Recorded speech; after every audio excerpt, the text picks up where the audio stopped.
changing your life one story at a time. This is the Chicken Soup for the Soul podcast with Editor-in-Chief Amy Newmark.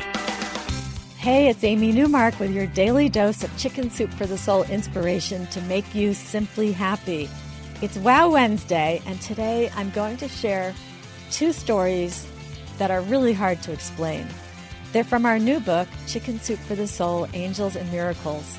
In the first story, which is called Just a Dream Away, Tiffany O'Connor tells us about a very strange dream. In her dream, Tiffany was sitting on a wood bench in a garden filled with daisies, which happened to be her grandmother's favorite flower. The sun was shining. It felt warm on her skin. The air had a faint smell of sandalwood and vanilla, which was her grandmother's favorite perfume. Her grandmother had passed away several years before, and Tiffany still missed her very much. So it's not hard to imagine why she was having this dream. But here comes the part that is unexplainable.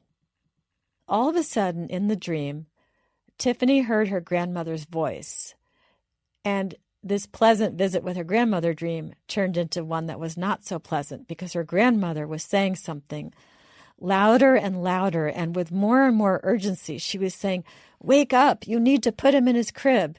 And she just kept saying it over and over, getting more and more frantic. Tiffany was still asleep, not sure what was going on in her dream, until she felt her grandmother's old, bony, frail hands grab her shoulders and start shaking her. And then she heard her grandmother's voice again, saying, "Please, wake up. You need to put him in his crib. There is not much time." Tiffany then woke up, and she was in a cold sweat, and she found that she was crying. She didn't know why. It took her a moment to figure out where she was, and then she realized that she had fallen asleep in front of the television in the living room, and her 1-year-old son was there with her. He was sleeping peacefully nearby on a recliner, curled up under a blanket. Tiffany went off to get a glass of water, and then she heard a loud burst of thunder, and the electricity went off. And she thought of the weird warning in her dream, and she decided that she would get her son and move him upstairs to his crib. After all, she had heard her grandmother's voice, and she seemed so sure, and there was so much urgency when she said there was not much time. So Tiffany took her baby upstairs, and she put him still sleeping in his crib. And just then, the entire house shook, and there was a loud crash followed by the sound of wind and water. The baby didn't stir.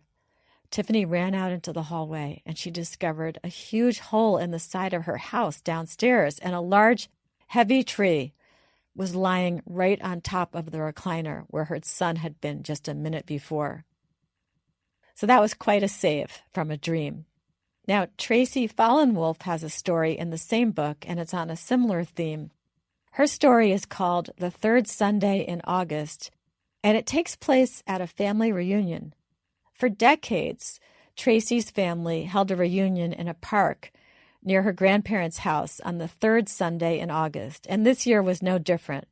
Tracy's grandfather, Russell, had died, but the tradition lived on, and this year, Tracy was taking her 4-year-old son to the reunion for the first time. So they got there, and her son loved the playground at the park. He wanted to go on everything. And Tracy was reluctant, but her relatives urged her, let him try new things, even if he might get a scrape or a bump. And sure enough, he had a great time, even when he took a couple of tumbles. Eventually, he stopped going down the slide, and he started driving his toy cars on the slide at the bottom, using it as a ramp. And Tracy was watching him play with his toy cars at the bottom of the slide when suddenly he jumped up and he ran away as fast as he could from the slide. And then, a second later, there was a boom, and a limb from one of the big old oak trees over the slide crashed down right where Tracy's son had just been. Tracy was terrified. She couldn't believe it. She asked her son, "How did you know that branch was going to fall? What made you run away?" And he just shrugged his shoulders and said, "An old guy told me to move." And Tracy said, "What old guy?" And he said, "Rusty. He poked me with a stick and told me to move." Now, Tracy was watching her son like a hawk. She never took her eyes off him. There was no old guy around. Nobody poked him with anything. Nobody told him to move. and there was nobody there that day at the reunion whose name was Rusty. Except, of course, for Tracy's deceased grandfather, Russell. Tracy took her son home early that day. She was so shook up, and she kept questioning him about why he ran away from the slide. He never changed his story that an old man named Rusty poked him with a stick and told him to move. So tomorrow is Thoughtful Thursday, and we're going to go back to the holiday season again with a couple of wonderful stories about why you should offer a helping hand this holiday season if you feel the impulse. I'm Amy Newmark. Thanks for listening today.